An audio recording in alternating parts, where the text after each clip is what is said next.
नमस्कार दोस्तों, आज हम एक नए विषय पर चर्चा करने जा रहे हैं, जो है हमारा पर्यावरण। पर्यावरण से हर कोई इफ़ेक्टेड है, चाहे वो पेड़-पौधे हैं, जीव-जंतु है, ह्यूमन बीइंग्स है। कहीं न कहीं वो किसी न किसी फ़ील्ड में वो वहाँ से इफ़ेक्टेड हो रहा है। पर्यावरण का हमारे ऊपर क्या इफ़ेक्ट है, इसी पर हमारे बीच एक नए चेहरे के साथ हम आपको रूबरू कराने जा रहे हैं। आमंत्रित किया है हमने मिस्टर राजकुमार जी को, जो आपके बीच जुड़े हुए कुछ विचारों को रखेंगे, जो हमारे पर्यावरण से लिए गए हैं। पर्यावरण हमारे लिए कितना महत्वपूर्ण है और हम इसको किस तरह बचाएं, इसी पर हमें चर्चा करनी है। यही हमारा आज का विषय है। तो मैं इनवाइट कर रहा हूं कि हमारे दर्शकों को, हमारे व्यूवर्स को बताएं कि हम कैसे पर्यावरण से ज़्यादातर अपने आप को सेफ रख सकें। मिस्टर राजकुमार जी। नमस्कार दोस्तों, धन्यवाद देता हूँ केसी सर का, जो कि इन्हीं टॉपिकों से लगातार जुड़े रहे हैं और इस क्षेत्र में इन्होंने काफ़ी काम भी करा है और ये इसकी विशेष योग्यता भी रखते हैं। मुझे इसका एक लिमिट ज्ञान है, तो मैं पहले तो सर का ही धन्यवाद कहता हूँ कि इस टॉपिक के लिए मुझे चुना। देखिए, पर्यावरण हमारे लिए एक महत्वपूर्ण फैक्टर है जीवन का। अब हम क्या करते हैं कि पर्यावरण पर हम फोकस ही नहीं करते। पेड़ों की जो कटाई है लगातार चल रही है, परंतु उनको जो ग्रो करने का प्रोसेस है वो बहुत धीमा है। या कुछ लोग क्या हैं कि ये अपनी जिम्मेदारी समझते ही नहीं हैं। वो लोग अपनी जिम्मेदारी नहीं समझते और ये सोचते हैं कि पेड़ तो केवल गांव वाले ही लगाएंगे, और उसकी जो कंप्लीट फैसिलिटी ले रहे हैं वो सिटी वाले ले रहे हैं। सिटी वालों का एक ही ध्येय होता है इसमें कि पेड़ों की लगाने की जिम्मेदारी गाँव वालों की है। ऐसा नहीं है। देखिए, तो पर्यावरण हम सभी के लिए महत्वपूर्ण है। पर्यावरण से बचे ना, उसको सुरक्षित करने के प्रयास करें।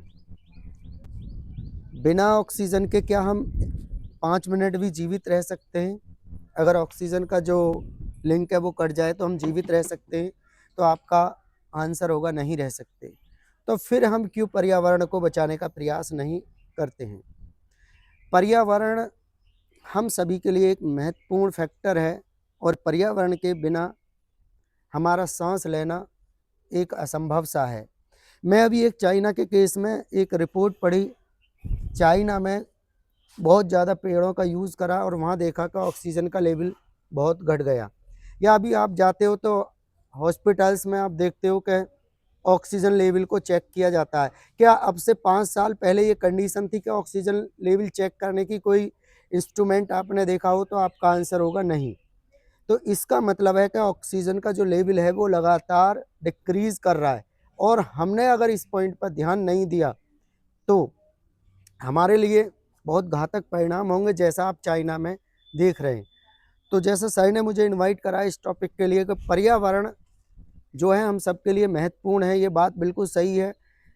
हम जो करें, जो हमारे नेचुरल रिसोर्सेज हैं, इनका उपयोग तो करें, परंतु विवेकपूर्ण उपयोग। जो कि एनसीईआरटी ने भी ये लिखा है कि इनका ऐसा नहीं कि हम उपयोग ही ना करें, जितनी आवश्यकता है इतना ही उपयोग करें। पर्यावरण केवल ऐसा नहीं कि पेड़ पौधे आपने लगा दिए और उनको देखभाल ना करें। जब तक वो सही से ग्रो ना कर पाए तब तक उसकी देखभाल करें, उसे रेगुलर पानी दें। धन्यवाद सर का।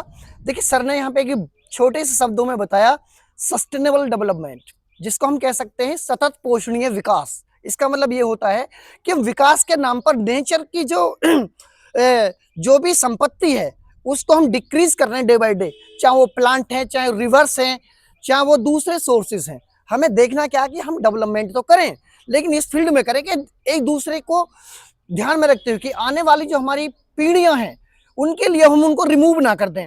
ऐसा ना हो कि बहुत सारे लोगों ने, जैसे हमने बहुत सारी जगह पढ़ा है कि हमारे जो बुजुर्ग थे उन्होंने अपने जनरेशन को कुओं से पानी पीते हुए देखा।